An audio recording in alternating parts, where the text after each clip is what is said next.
అరకు నుంచి అందుతున్న ఒక ఇంపార్టెంట్ అప్డేట్ ఇది. అరకు హౌస్ ఫుల్ అయిపోయింది. ఈ 2000 పర్యాటకులు భారీగా పోటెత్తారు. ఘాట్ రోడ్లన్నీ కూడా వాహనాలతో కిక్కిరిసిపోయి కనిపిస్తున్నాయి. భారీ రద్దీ కారణంగా మధ్యాహ్నం వరకు వుడెన్ బ్రిడ్జ్ సందర్శన నిలిపివేసిన వార్త మనం చూస్తున్నాం. అల్లూరు జిల్లా అరకు ఘాట్ రోడ్ లో వాహనాల రద్దీ పెరిగింది. బొర్రా గుహల దగ్గర ట్రాఫిక్ జామ్ అయింది. అరకు ఘాట్ రోడ్ లో కంప్లీట్ గా వన్ వే ట్రాఫిక్ ఆంక్షలు అమలవుతున్నాయి. విశాఖ ఎస్కోట నుంచి అరకు వైపు వాహనాలకు అనుమతిస్తున్నారు. అరకు నుంచి ఘాట్ రోడ్డుకు వాహనాలకు నో పర్మిషన్. నిర్దేశించిన మార్గంలో వెళ్లాలంటూ భద్రతా సిబ్బంది ప్రయాణికులను ఎక్కడికక్కడ నిలువరిస్తున్న పరిస్థితి మనం చూడొచ్చు. అక్కడ విజువల్స్ లో చూస్తే మనకు అర్థమవుతోంది ఘాట్ రోడ్ కిలోమీటర్ల మేర ట్రాఫిక్ ఏ విధంగా నిలిచిపోయి ఉంది అనే దృశ్యాలు మనం అక్కడ చూస్తున్నాం. రద్దీ కారణంగా ఉదయం వేళల్లో వుడెన్ బ్రిడ్జ్ ని మూసేశారు అధికారులు. నిన్న భారీగా పర్యాటకులు రావడంతో వుడెన్ బ్రిడ్జ్ దగ్గర తొక్కిసలాట జరిగినంత పనైంది. ఇసుకేస్తే రాలనంత మంది పర్యాటకులతో నిండిపోయింది ఆ ప్రాంతమంతా. రద్దీని కంట్రోల్లోకి తీసుకోవడానికి ఉదయం వుడెన్ బ్రిడ్జ్ ని అధికారులు మూసివేశారు. దీంతో వుడెన్ బ్రిడ్జ్ పై నుంచి అక్కడి ప్రకృతిని ఆస్వాదించాలి అని వెళ్లిన పర్యాటకులందరూ నిరాశతో వెనుదిరుగుతున్న పరిస్థితి.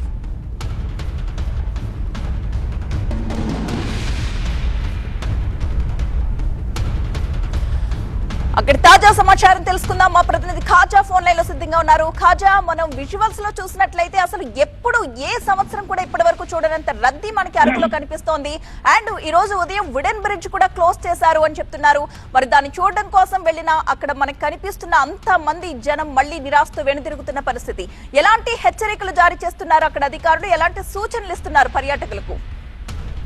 వాతావరణం అనుకూలించడం, వరుస సెలవులు కావడంతో పాటు వీకెండ్ కావడం, ఈ మూడు కలిసి రావడంతో ఒక్కసారిగా పర్యాటకుల తాకిడి అరకులోయ ఏజెన్సీకి అమాంతంగా పెరిగిపోయింది. ఒకవైపు ఘాట్ రోడ్ నుంచి భారీగా వెళ్తున్న వాహనాలు, మరోవైపు రైలు మార్గంలో వెళ్తున్న మరికొంతమంది పర్యాటకులతో ఆ ప్రాంతం అంతా కూడా సందర్శకులతో కిక్కిరిసిపోయింది. అరకు ఘాట్ రోడ్డు పూర్తిగా వాహనాలతో నిండిపోయింది. అరకులోని హోటల్ గదులన్నీ హౌస్ఫుల్ అయ్యాయి. మరోవైపు ఈ వాహనాల రద్దీ నేపథ్యంలోని నిన్న భారీగా పర్యాటకుల తాకిడి పెరిగింది. అక్కడ వుడెన్ బ్రిడ్జ్ సుందరమెట ఘాట్ రోడ్ లో తొక్కిసలాట జరిగేంత పనైంది. దీంతో పోలీసులు అధికారులు ఈ రోజు కూడా ప్రత్యేక జాగ్రత్తలు తీసుకున్నారు. ఈ రోజు ప్రత్యేకంగా ఆ సందర్శన వేళల్ని మార్పు చేశారు. అయినప్పటికీ ఈ రోజు పర్యాటకుల తాకిడి ఈ రోజు కూడా పెరిగే అవకాశం ఉన్న నేపథ్యంలో ఉదయం నుంచి ఆ వుడెన్ బ్రిడ్జ్ ను అనుమతిని నిరాకరించారు. ఉదయం నుంచి కూడా తెచ్చుకోలేదు. మరోవైపు ఈ వాహనాల సంఖ్య క్రమంగా ఈ రోజు కూడా విశాఖ ఎస్కోట వైపు నుంచి అరకు ఘాట్ రోడ్ పైకి భారీగా వాహనాలు వెళ్తూ ఉన్నాయి. మరోవైపు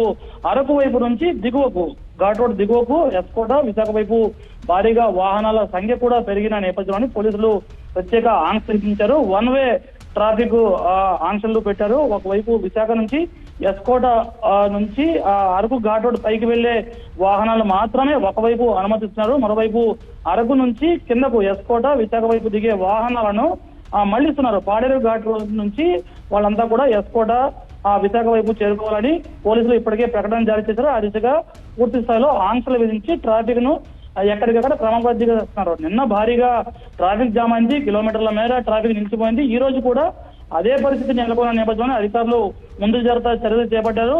తదుపరి సూచనలు జారీ చేసే వరకు ఈ ఆంక్షలు కొనసాగుతాయని పోలీసులు ఇప్పటికే ప్రకటన జారీ చేశారు. ఒకవైపు ఈ వుడెన్ బ్రిడ్జ్ తో పాటు బొర్రా గుహల వద్ద కూడా భారీగా ట్రాఫిక్ ప్రస్తుతానికి జామ్ అయింది. అక్కడ కూడా బొర్రా గుహల వద్ద ట్రాఫిక్ క్లియరెన్స్ చేస్తున్నారు. మరోవైపు చాపరాయి, అలాగే ట్రైబల్ మ్యూజియం తో పాటు మరికొన్ని పర్యాటక ప్రాంతాలు, ఏజెన్సీ పరిసర ప్రాంతాలు ఏవైతే ఉన్నాయో ఆ ప్రాంతాలన్నీ కూడా సందర్శనలో కట్టడాడుతున్న నేపథ్యంలోని అధికారులు ప్రత్యేక జాగ్రత్తలు తీసుకుంటున్నారు. సందర్శకులు కూడా ఈ వాహనాల రద్దీ, పర్యాటక రద్దీ నేపథ్యంలోని తమ ప్లాన్ ను కూడా అరకు ఏజెన్సీ టూర్ ను కూడా దాన్ని అనుగుణంగా మార్చుకోవాలని సూచిస్తున్నారు. Right, thank you Khaja.